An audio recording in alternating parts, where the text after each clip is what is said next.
Welcome back to day 2. In part 1, we apply the properties of the sides and angles of parallelograms.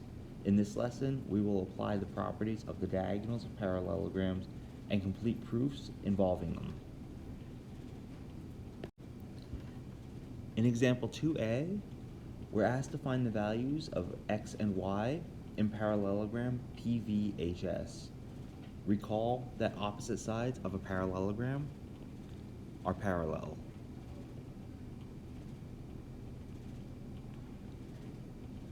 What postulate or theorem would support the statement that angle VPH is congruent to angle PHS? Opposite sides of the parallelogram are parallel, and if lines are parallel, then alternate interior angles are congruent. Then since angle VPH is congruent to angle PHS, it means the measure of these angles are equal. Substituting in gives us 11x equals 55, and therefore x equals 5.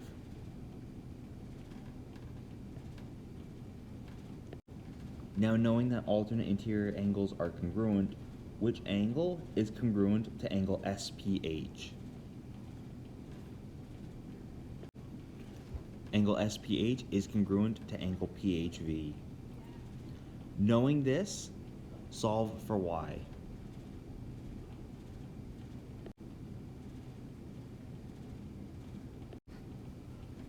Our first theorem for today states that if a quadrilateral is a parallelogram, then its diagonals bisect each other. So if ABCD is a parallelogram, then segment AP is congruent to segment PC, and segment DP is congruent to segment PB. Our second theorem states that if a quadrilateral is a parallelogram, then the diagonal separates the parallelogram into two congruent triangles. So if ABCD is a parallelogram, then triangle ABD, highlighted in red, is congruent to triangle CDB, highlighted in green. Also remember that opposite sides are congruent. So segment AB is congruent to segment CD, segment AD is congruent to segment CB, and then segment BD is congruent to itself by the reflexive property. So we have a side-side-side congruence. In example 2b, we're asked to find the values of x and y in parallelogram ABCD. Remember that the diagonals of a parallelogram bisect each other, so big X is the midpoint of segment AC and segment BD. Then to solve for y, segment AX is congruent to which segment? Since segment AX is congruent to segment XC, it means that the measure of these two segments are equal. Substituting in gives us 7y equals 21. Dividing by 7 on both sides gives us y equals 3. Next, we have to solve for x. So segment DX is congruent to which segment? Since segment DX is congruent to segment XB, it means the measure of these two segments are equal. Substituting in gives us 5x equals 3x plus 10. Subtracting the 3x from both sides gives us 2x equals 10. Then dividing through by 2 gives us x equals 5. For example 2c, we're asked to find the values of x and y in parallelogram BEAR.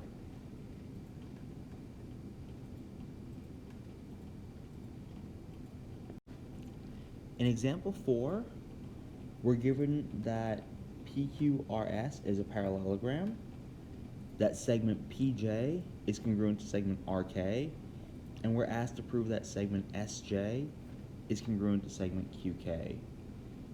Notice how segments SJ and QK create triangles inside the parallelogram.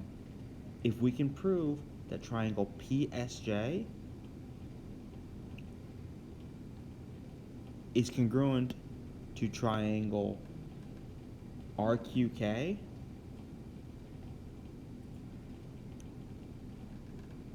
then segment SJ will be congruent to segment QK by CP-CTC.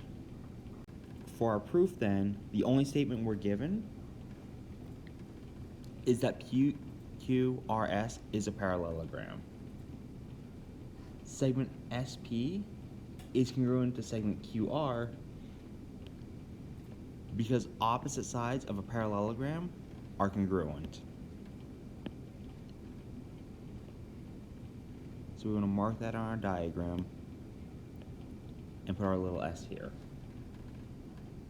We also know that angle P and angle R are congruent because opposite angles of a parallelogram are congruent.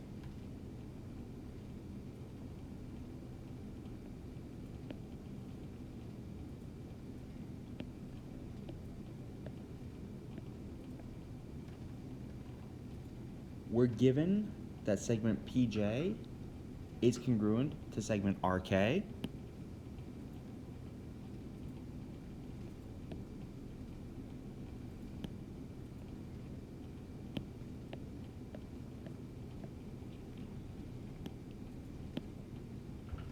Therefore, triangle PSJ is congruent to triangle RQK by the SAS congruence in statements 2, 3, and 4. Finally, since we've proven triangle PSJ is congruent to triangle RQK, we can now state that segment SJ is congruent to segment QK by CP-CTC.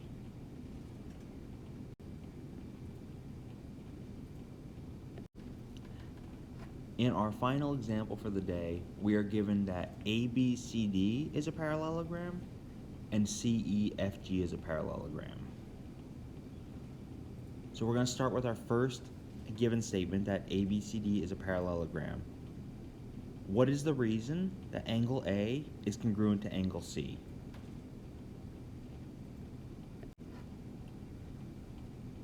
After we've proven that angle A is congruent to angle C because opposite angles of a parallelogram are congruent, we're given that CEFG is a parallelogram. What's the reason then that angle C is congruent to angle F? And now that we've shown angle C is congruent to angle F because opposite angles of a parallelogram are congruent, what is the reason that angle A is congruent to angle F? Angle A is congruent to angle F because of the transitive property in statements 2 and 4.